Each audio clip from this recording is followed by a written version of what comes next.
This is the president who's currently signing an act into law that denies due process to people who are undocumented migrants. It just rips away their due process and allows the federal government to immediately deport them. That's the most insane thing. Democrats voted for it. We've unleashed American energy, and we've already achieved record low illegal immigration. As you see, there's nobody trying to get in. And that's what we've been waiting for a long time, and gotten woke ideologies out of our government and out of our military. The water has now begun flowing in California as we continue to increase the flow in coming days. Nobody's seen anything like that. And I've also taken strong action to regain control of the Washington bureaucracy. Just for clarification purposes, because it was incorrectly reported. Is bro taking credit for water flow? Is he God? He said, I've been making the water flow in California. You know, that's called rain, man. What the hell? That's cool, though. I'm glad that he did the rain. He blessed the rains down in Africa. Yesterday, we have informed the federal workforce, which they've looked to do for many years, that if they're working for the federal government, they must show up to the office on time and on schedule. We don't want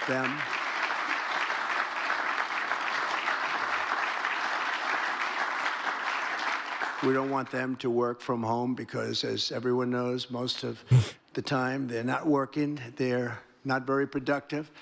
And it's unfair to the millions of people in the United States who are, in fact, working hard from job sites and not from their home. As federal employees, they must meet a high standard. They're representing our government. They're representing our country. If they don't agree by February 6th to show up back to work in their office, they will be terminated, and we will therefore be downscaling our government, which is something that the So this part's also crazy. It's not actually like an 8-month buyout. If they just can't go back to work, and if they've set their lives up in a way to do remote work, or if they're just like already worried about Donald Trump anyway, they can just take this. They can just say, all right, that's my 8 months. I'm putting in my 8 months. Like, you know how you put your 2 weeks in? Yeah, you're putting in your 8 months in. You don't actually like leave and then they just have to pay you for the next 8 months. You have to work for 8 months, but you can work remotely for 8 months and then you're done. Like, does Trump know? Oh, I mean, he's a real estate guy. So I guess, wait, what do you mean not true? No, I literally read, I read what the situation looks like for the buyouts. They're not like full blown buyouts. Like a normal buyout would be like, we're giving you 8 months pay if you fuck off and leave, right? You don't have to work those 8 months. Like normally, when companies want you to leave, they pay you like a decent amount of money to get you to leave. This is, I don't know what it's called. Yeah, so it's by definition not a buyout. Yeah, it's not, because you still have to work, chat. I thought it was a buyout. I thought the federal government was going to offer 8-month buyout. I was like, that's, I mean, decent, especially, I mean, that could be pretty solid depending on how many years you put in, right? But no, it just means you're saying, instead of, you know how when you leave, when you quit, you're technically putting in your 2 weeks. Right? Like, I'm giving you my 2 weeks notice. This is an 8 month notice. That's it. Also, I don't believe for even a second Donald Trump is going to fulfill these obligations and pay any of these people. No budget was been approved to pay people out for 8 months. It's a lie. Oh, also, yeah, that's the other part. That's the other thing that I was going to say. No assurances whatsoever that will happen. That's the other thing. I think Donald Trump is just going to be like, yes, we'll pay you. Yeah, we'll pay you. Don't worry about it. We'll pay you. And then just not pay them and be like, this is what happens. You chose to not, slave away at this government. So you must hate America. So you're getting nothing. You're getting nothing. He does notoriously hate paying. Like, I mean, that's the famous thing. Anyway. In addition, there was a short-term pause or funding freeze on certain discretionary spending payments, such as government grants, only for us to quickly look at the scams, dishonesty, waste, and abuse that's taken place in our government for too long. As was explicitly stated, this in no way affected Social Security, Medicare, Medicaid, or other entitlements that Americans depend on. Scams.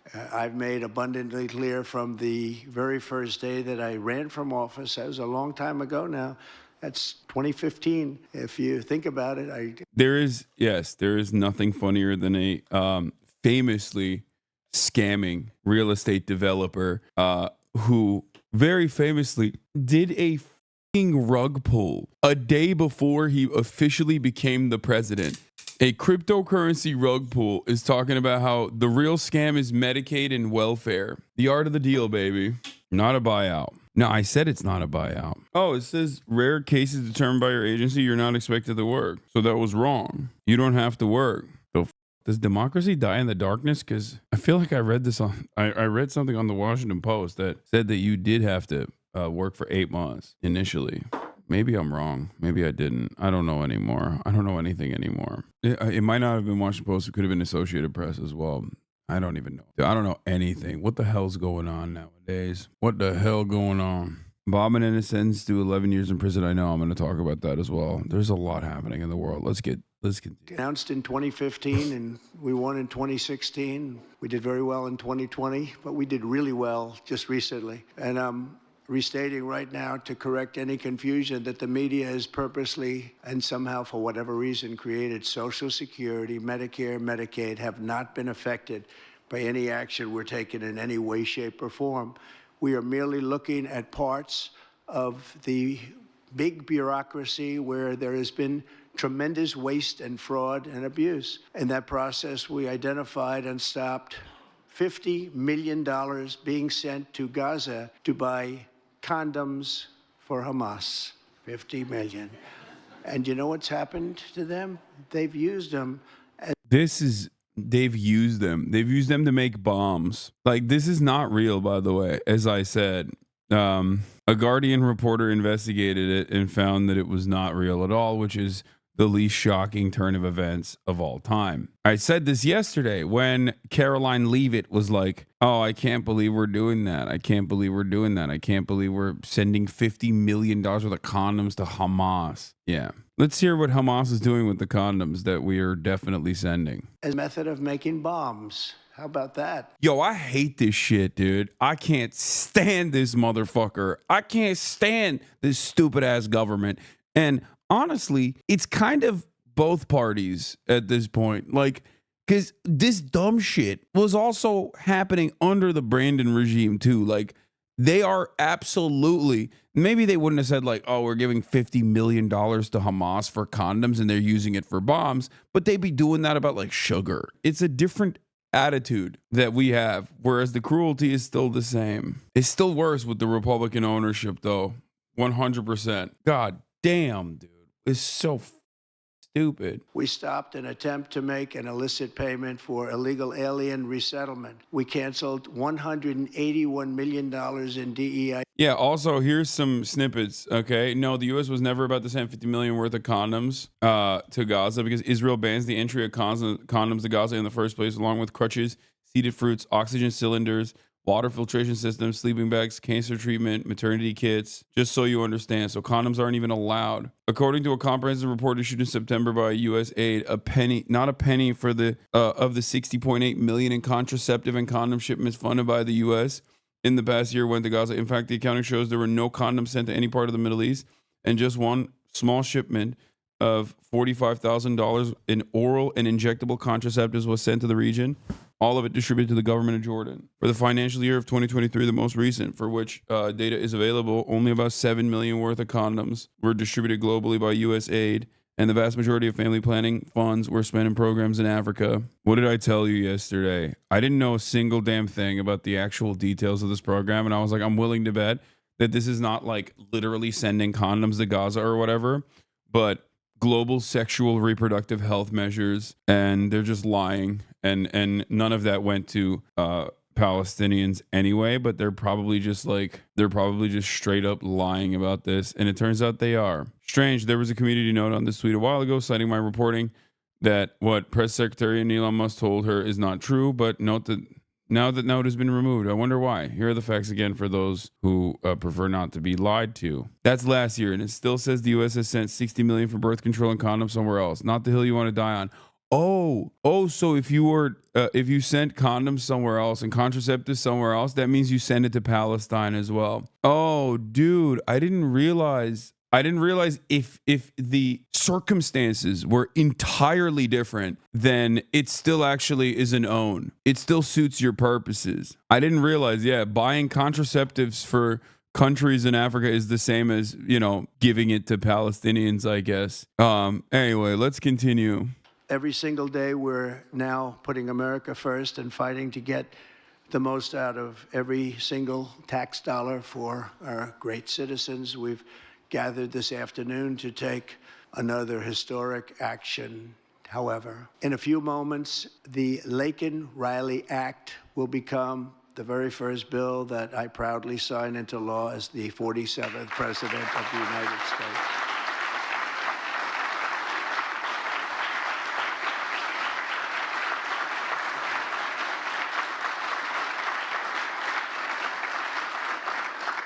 Laken was a brilliant and beautiful 22-year-old nursing student from Georgia, the best in her class. She was always the best. They would say, Laken, how do you do this? And what do you do? They were always asking her questions. She was respected by everybody. Laken Riley's family was like, hey, can you please not make our daughter's murder political? And now her name is associated with like one of the most insane. It's so crazy. No, her mom is all about it. No, I know, but like, they speak at this event too, thanking him. Oh my God! I thought someone in the family said, Laken Riley family, don't make this political. I know they've attended the Congress thing, but look. Laken Riley's dad doesn't want his daughter's death to be used politically. Mom, on the other hand, loves this shit.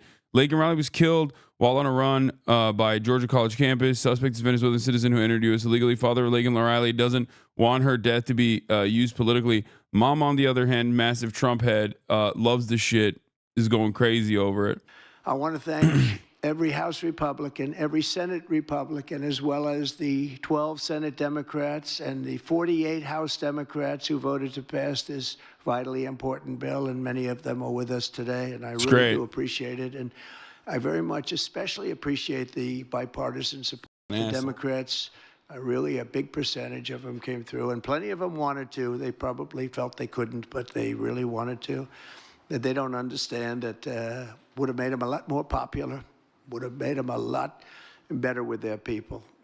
The ones that didn't are going to be sorry, because the people are not going to forget that they wouldn't sign. This is a perfect, incredible tribute to an unbelievable young lady. We're joined today by many great supporters of our new strong border policies, and they are indeed strong. Yeah, what a tribute, dude. Vice President. Just the murder and permanent detention without habeas corpus bill that we named after a person who we named after a person who was brutally murdered by an undocumented migrant. It's the most racist thing. It's like, it's just, I can't even get over it. I mean, this is just, you've now permanently associated this victim with a horrifying unconstitutional bill forever. Secretary of Homeland Security, who's going to be fantastic. I know her so well, and I know it's probably not complimentary because she is a woman, but she is tough. Where is she? Where is Christy? Christy, great. Stand up, please. You have such an important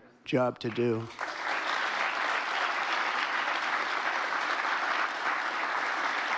Really great. Thank you very much. And don't let that look fool you. That look is, she's tough, and she cannot stand that she's having to sit here and even listen to this today. Another one who's done a job. Bro, what the does that mean? Nobody that I've seen in a long time. Tom Homan, he's my friend, but he is something special. What does that mean? Is probably not a compliment to say that she's tough because she's a woman. What does that mean? I don't understand. Sometimes Trump has a way with words where I'm like, okay, in the sea of just baying, like violent baying for blood, he'll just say something where I'm like, that's amazing. Thank you for introducing this statement. She's a woman, but very tough. Now, she probably won't like it. It's a bad thing. It's a bad thing to be tough and a woman. Not a good thing, and women hate being called tough. From homeland security to inner security to taxes to 50 different items. I've never seen such support as you have today and as your great daughter has today. So I've never seen anything like it. And we have to thank your daughter for that, because she's going to save. What are you saying? Have you heard the words coming out of your mouth? Like, we have to thank your daughter for being viciously and ruthlessly murdered by an undocumented migrant so that we could literally write a bill that, ruins the lives of millions of documented and undocumented migrants in the United States of America. First, and allows us to permanently detain them. Did he actually say that? No, he didn't say the words like that, which I wouldn't be shocked if he actually did say the words like that, because that's Donald Trump. But it's like, that's the principle behind saying, like, oh, I'm very thankful for your daughter. Look, different I'm going items. to run it I've again. never seen such support as you have today and as your great daughter has today. So I've never seen anything like it. And we have to thank your daughter for that, because... Like, do you guys not know what's happening? Like, how this became a thing? Laken Riley got murdered, and then the Republicans used that murder by hyper focusing on it and publicizing it over and over again to make it seem like undocumented migrants were just like doing rape murders all the time, literally nonstop. And then they named the bill after her. Yeah. AP should have stole my story with 0 credit. Wait, I received this memo just as you did, but it did not write about it until I could independently confirm it was authentic. So no, I did not steal your story. Can update without problem that you reported it first. And as you know, the screenshot was posted to a Facebook page. Trump's first year, a white girl was murdered by an undocumented worker, but it got swept under the rug because he worked on the farm of a prominent Republican businessman. This is the stress test for the Burger Reich. Wait, other than streamers like you, I primarily get my news from the Associated Press. Are they scummy? No, they're fine. They're great. Straight Nazi shit. Nazi Germany had a Jew crime section of the media to highlight every single crime a Jewish person did. Yeah, I mean, Breitbart also did that for black crime. And now we're there at Fox News for undocumented migrant crime. It's pretty crazy. As of last September, 425,000 illegal alien criminals were roaming free, including 13,099 convicted illegal alien murderers, of which about almost 50% killed more than one person, and they were roaming all over the country in our farms, in our cities. Under the Trump administration, we're moving with urgency and speed to get these vicious and violent criminals the hell out of our country and to restore law and order to our suburbs, our cities, and our towns. And we're going to do it with Tom and with Christy and with all of the people that are working so hard on this. This week, compared to a comparable time a year ago, think of this, the number of illegal border crossers has already fallen by more than 100%. And because the election was coming, they started getting a little bit tougher on the border. They tried to follow our policies, and they did much better, but it still was horrible. The numbers were still horrible, so that's 100% over those. They only did it because of the election, so they knew what they were doing was wrong. And those who do cross the border, and you're seeing that every time, all you have to do is turn on your television set or pick up a newspaper, or read any form of new media, because we have a lot of new media today, fortunately, that's letting the word get out. But they're watching these people be captured and removed from our country. ICE arrests have risen by 15 times in just a short period. And over the past 8 days, the heroes of ICE and Border Patrol, we can never forget Border Patrol. Those people, I've gotten to know so many of them. Our border czar, as you remember, never went to the border and never made a phone call. She was the border czar. She never made one phone call. Yeah, get them. They went to the heads of the border. They went to the heads of ICE. Did you ever get a... Shouts out to HasanAbi by Trump. Yeah, he is talking about me. For real. He really is. He's like, HasanAbi,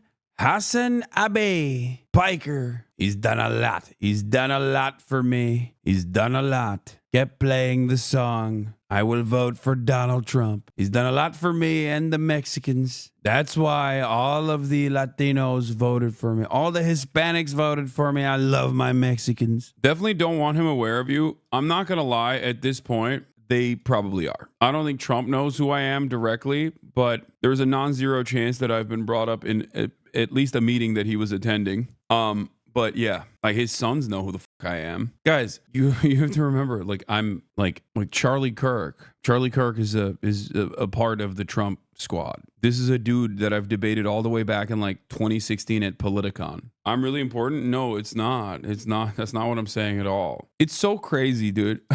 I got the New York Times writing fucking articles, like numerous mainstream publications writing articles about me. And motherfuckers in the chat still are like, nah, dog, you got no motion, you fucking idiot. Shut the fuck up. Oh, look at you. Trying to act like you...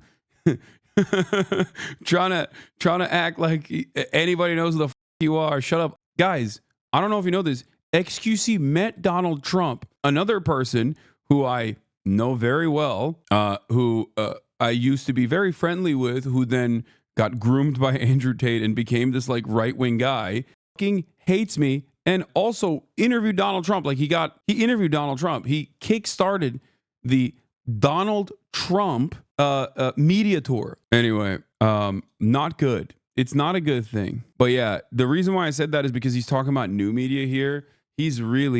Their team is really tapped in on that stuff, dude. It's obvious, okay? It's obvious that their team is really tapped in on that stuff. No.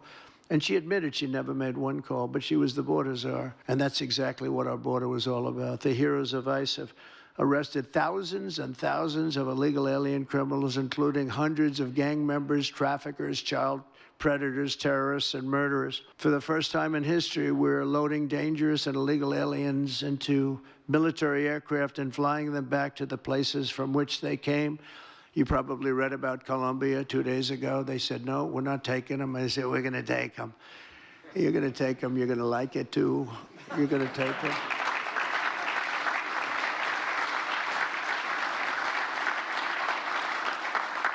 They talked about, we're not going to take people that are in shackles. I said, well, but the people that are in shackles are murderers. They're drug lords. They're rapists. They're very tough people. They make our criminals look like... Aiden did a collab with Vivek Ramaswamy.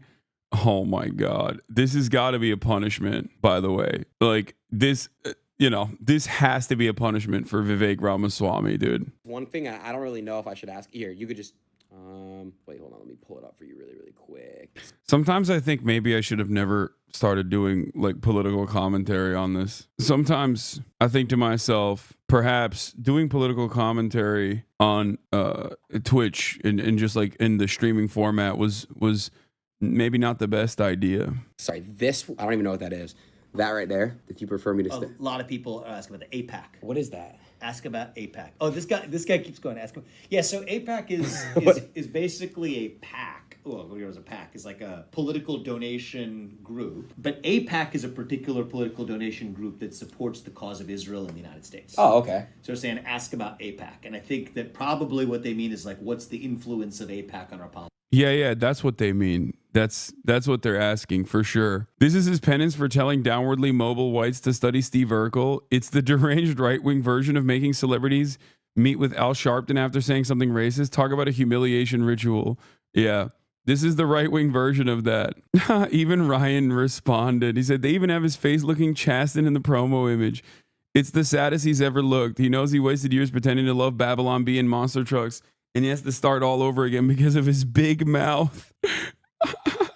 Dude, you coming to Twitch is a good thing. Yeah, but also sometimes I can't help but feel like the floodgates have been opened in terms of commentary on the streaming side. And, we had a good 4-year run where right-wing commentary wasn't as dominant, at least in this sector. And now it's just...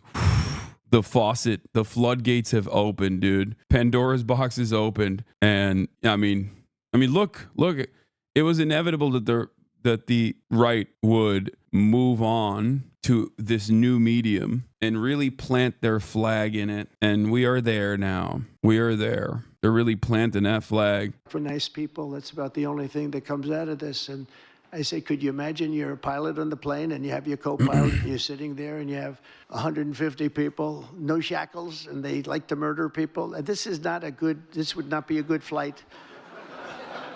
So Colombia apologized to us profusely within an hour. I have a genuine question as a centrist. Uh-oh. Fast forward 3 years, hypothetically, Trump's government has reduced overpopulation crisis. Well, not a real thing, okay, but cool. Centrist, but worried about a crisis that's not real, okay. Improved economy tenfold, okay.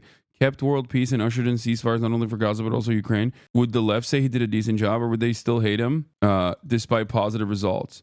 So I can't speak for the rest of the quote-unquote left, unless you're talking about liberals. I don't know where liberals would go in that circumstance. Having said that, however, what an incredible hypothetical where Trump improved the economy tenfold. Yeah, that seems a little ridiculous. However, ushering in ceasefires for not only Gaza but also Ukraine. This is an interesting question. Now, it is entirely dependent on the ways in which this happens. But if you're asking me where I would be on this issue, I'm fair always. If Trump does something that I consider to be a good thing, that I demanded that the Democrats do, for example, for months and months and months. We have a similarly guy that's coming up in popularity in the UK called Nigel Farage. We are worried about him. Yes, I know who Nigel Farage is. British centrist. I know. I'm very familiar with Nigel Farage and the Reform Party. And it's so funny to talk about Nigel Farage as an up-and-comer. Just this new little guy. But yeah, if Donald Trump does something in foreign policy, in the foreign policy world that I somewhat agree with, and it's rare, but it does happen, I'm the first guy to give him credit. I'm the first guy to give Joe Biden credit too when he does something that I agree with, like pulling out of Afghanistan. Objectively a good thing that Joe Biden did. It was the left, the max left, if you will, that defended Joe Biden's Afghan withdrawal. Liberals immediately went after Joe Biden and started criticizing him in media, mainstream media. If Trump does you don't come here to listen to me because I'm going to sit here and lie to you about what Trump is doing and make you feel better about voting for the Democratic Party. That's what a lot of people think I do because they just don't really have an understanding of politics in general, and that's by design. A big part of what I do is try to explain to people how American politics works or how politics works in general, how the media works in general. And I will always tell you what my biases are, and I think that's more honest than just hiding what your biases are, because I think everyone is biased. That's number one. You can make up your own mind about my commentary or my analysis or the things I'm saying with the full knowledge of knowing where I'm coming from. But regardless of my biases or my worldview, if Donald Trump does something that I agree with, I will always say, I agree with this. Yeah. I praised Trump in his first go around, right? First time he was president. I praised him for his rapprochement with the DPRK, 100%. I said that was objectively good and, dare I say, even better than the way that the Democrats had approached the situation. Do you think Asman has been or is being offered money to go full-blown right-wing talking head, even though I know he was dumb enough to think this already? No. Asmongold does not care about money. This comes across as an insane thing to say. He already has far too much money than he knows what to do with. No, this is pro bono. He likes the additional attention that he's getting. He loves the admiration that he's getting from some of these right-wing freaks who shower him with both praise and also views. It also 100% corresponds to his worldview as well. Please, I am DOD. I am Department of Defense. With Trump signing the Gitmo order and the Laken Riley Act, migrants can be sent to Gitmo for minor offenses where they can be tried in front of a military tribunal. There's no plan to deport them. Trump wants to lock them up forever, either on permanent charges or execute them. It's horrible. Yeah, the problem with that is that Gitmo as a facility, I don't think can be permanently used as an immigrant detention camp. I think that, I know what you're saying. And I understand where you're coming from. I think it's going to be worse than that. But Gitmo doesn't have that much space. So I think the real scary thing is they're going to go after GEO, the private prison. They've already mentioned this. The private prison companies have already mentioned how wonderful this is. But what they're going to end up doing is they will build more detention facilities and use private prisons to perma detain people. Based on something I said, meaning you're going to pay tariffs like nobody's ever paid tariffs before, but they actually wanted to terminate his position. They're essentially Congress met and they were very angry with them. But they actually said they were going to send the presidential plane to pick up these criminals and to bring them because they didn't want to inconvenience us. or have us do a second flight, and that's what they did, and I appreciate it. And I do appreciate the people of Colombia are wonderful people, and the representatives really acted well, and I appreciated they took back that tough talk. But, you know, we may have tough talk from others, but it's not going to mean anything. They're going to all take them back, and they're going to like it, too. They're going to like it. They're going to take it back, and they're going to like it. Today, I'm also signing an executive order to instruct the Departments of Defense and Homeland Security to begin preparing the 30,000-person migrant facility at Guantanamo Bay. Most people don't even know about it. We have 30,000 beds in Guantanamo to detain the worst criminal illegal aliens threatening the American people. Some of them are so bad we don't even trust the countries to hold them because we don't want them coming back, so we're going to send them out to Guantanamo.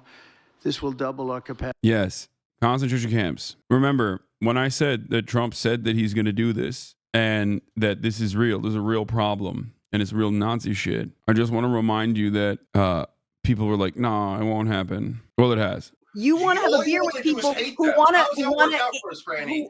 to put people in mass deportation camps. They want to deport. You think we're going to get put in camps? You sound. And now, before I sign the Laken-Riley Act into law, I would like to ask Laken's really incredible mother, I've gotten to know. A very sad day I got to know her. But this is an amazing tribute to an amazing young person. And if you could come up, Allison, and say a few words, that would be great. Thank you very much.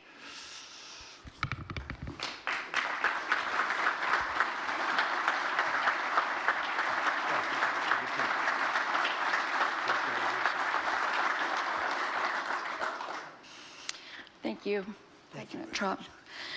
We would like to thank Senator Katie Britt for her diligent bipartisan work to get this bill through the Senate. We'd also like to thank Congressman Mike Collins for his unwavering passion and for leading. It took Hitler 50 days between becoming chancellor and the first camp opening, and Trump is on day 9. I mean, yeah, if you're rerunning the same route, you just know which mistakes not to run into, I guess. You can be more efficient. On the Laken-Riley Act from the start. Our family will forever be grateful for the prayers of the people across our nation and for helping to get this legislation into law.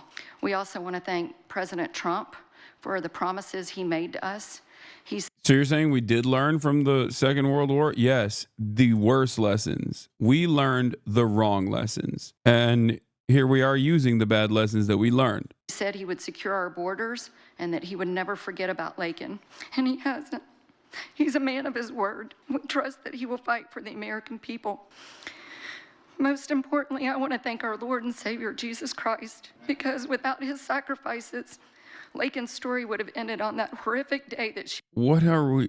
You're thanking Jesus because your daughter's horrific murder is being used as a political tool. Oh my God. She was taken from us, but because of him, we can continue living knowing that we will see Laken again.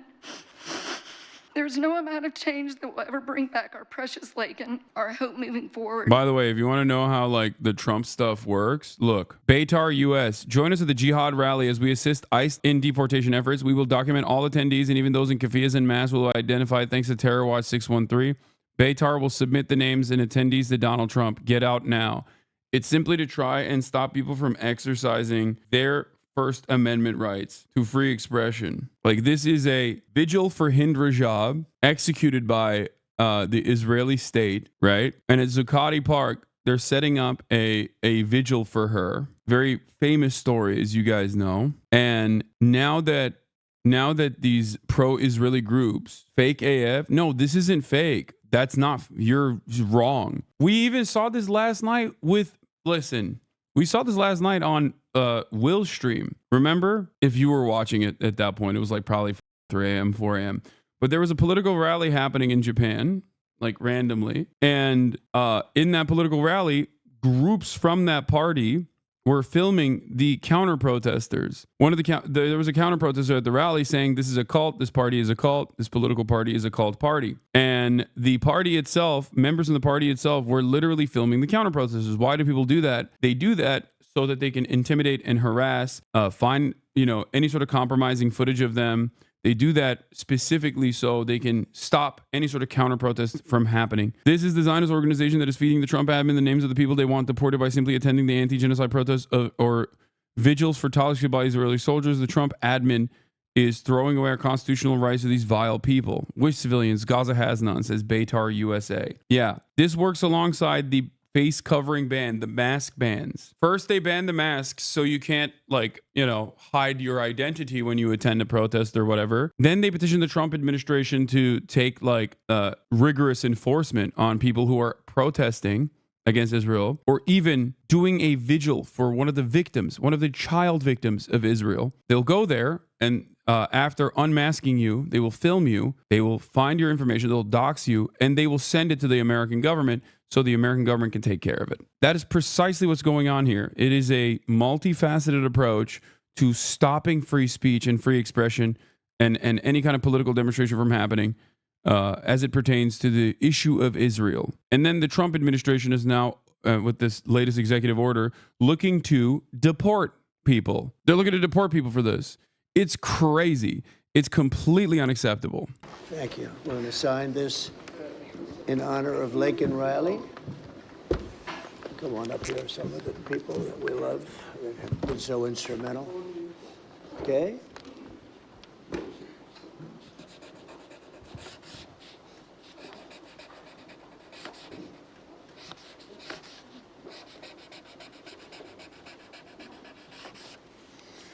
Okay.